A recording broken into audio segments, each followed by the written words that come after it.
Rain hammered against the apartment windows, hard enough to sound like fingernails scraping glass. Daniel Carter sat alone in the dark living room, half asleep on the couch, while an old crime documentary played quietly on TV. Empty coffee cups covered the table beside him. His laptop screen still glowed with unfinished work emails. Outside, the city was dead silent. No cars, no voices, nothing except thunder. Then suddenly the TV turned off by itself. Daniel frowned. A second later, every light in the apartment flickered violently.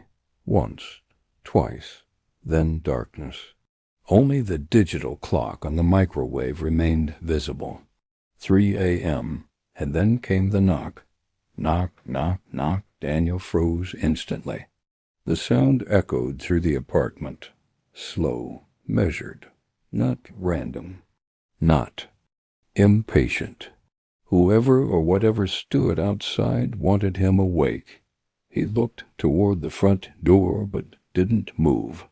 Another knock came. Knock, knock, knock. His throat tightened. Nobody visited him this late. Nobody even knew his address except his boss and his younger sister Emily. And Emily had disappeared 5 years ago. Police never found her. No body. No clues, nothing, just gone. Daniel grabbed his phone. No messages, no calls. The knocking stopped. For a few seconds, silence filled the apartment again. Then came a whisper. Danny. His blood turned cold. Only Emily ever called him Danny. He slowly stood up from the couch. Every floorboard creaked beneath his feet as he approached the front door carefully. The hallway light outside glowed faintly beneath the crack. He leaned toward the peephole. Nothing. The hallway was empty. Daniel exhaled shakily. "Hello?" he called quietly. No response. He stepped backward. Then the whisper returned. Closer this time. "Please let me in." It sounded exactly like Emily. Not similar, exact. The same soft voice. The same trembling tone she used when she was scared as a child. Daniel's hands started shaking. "No," he whispered to himself. "This isn't real." A soft crying sound came from outside the door. "Danny, I'm cold." He felt tears sting his eyes instantly. 5 years of guilt crashed into him all at once. The night Emily disappeared, they had argued. She wanted him to drive her to a friend's house. He refused. She walked out angry and never came back. Now her voice stood outside his apartment at 3 a.m., crying, begging. Thunder shook the building. The lights flickered again. Then his phone buzzed violently in his hand. Unknown number. Daniel answered immediately. "Hello?" Only static answered. Then suddenly, "Don't open the door." Daniel nearly dropped the phone.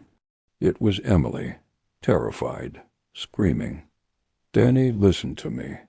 Whatever's outside, it's not." "Bang." The line crackled violently, then disconnected. At that exact moment, bang, something slammed against the front door so hard the walls shook. Daniel jumped backward in terror. Another slam came. Bang, the door frame cracked slightly. Now the voice outside sounded different, deeper, distorted, like several people speaking at once. "Let me in." The apartment temperature dropped instantly. Daniel could suddenly see his own breath. He stumbled into the kitchen and grabbed the largest knife he could find while staring toward the entrance. Then, slowly, something appeared beneath the crack under the door. Fingers, long, thin, pale gray. The nails looked rotten and broken. They twitched unnaturally against the floor. Daniel backed away in horror. The thing outside started laughing softly, but it wasn't normal laughter. It sounded wrong, like dozens of voices layered together. Children, women, old men, all laughing at once. Then silence. Complete silence. Daniel's heart pounded so hard he could hear it. And that's when the scratching began. Screech. Long nails dragged slowly across the front door. Screech. The sound made his stomach twist. Then came the whisper again, right outside the door.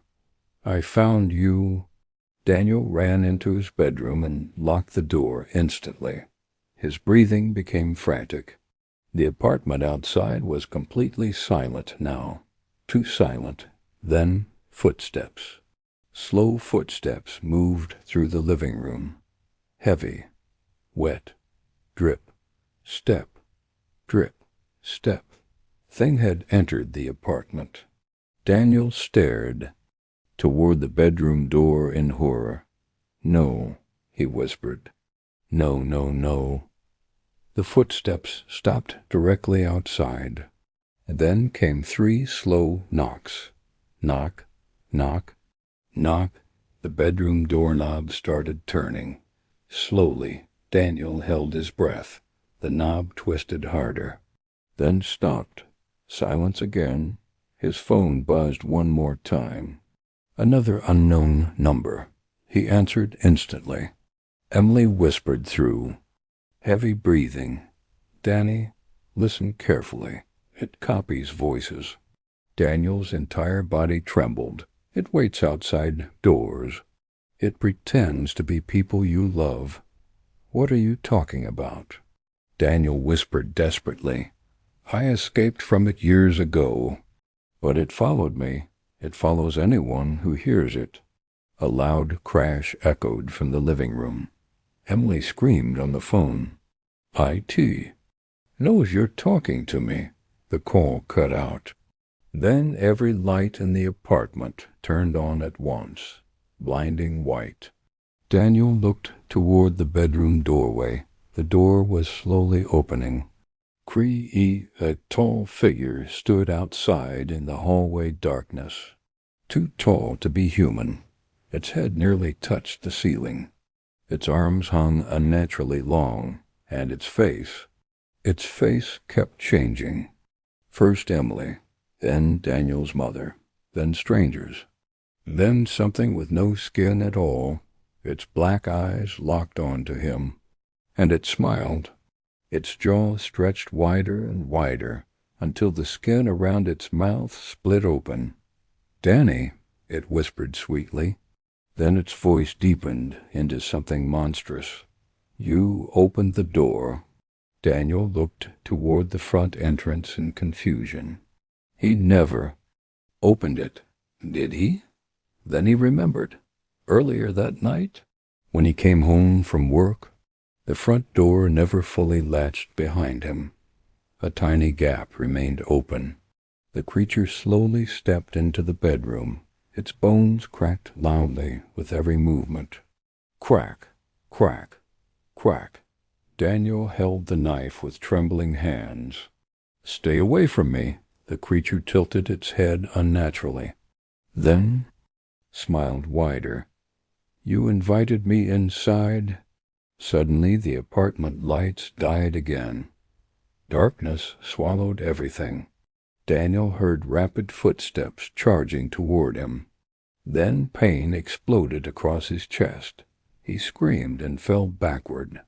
The knife disappeared from his hand. Something crawled onto the ceiling above him. He could hear it moving. Fast, spider-like. Its breathing echoed all around the room. Then silence. Daniel slowly looked upward and saw it hanging directly above his face, smiling. Black liquid dripped from its mouth onto his forehead. Then it whispered one final sentence. There's someone knocking at your door now.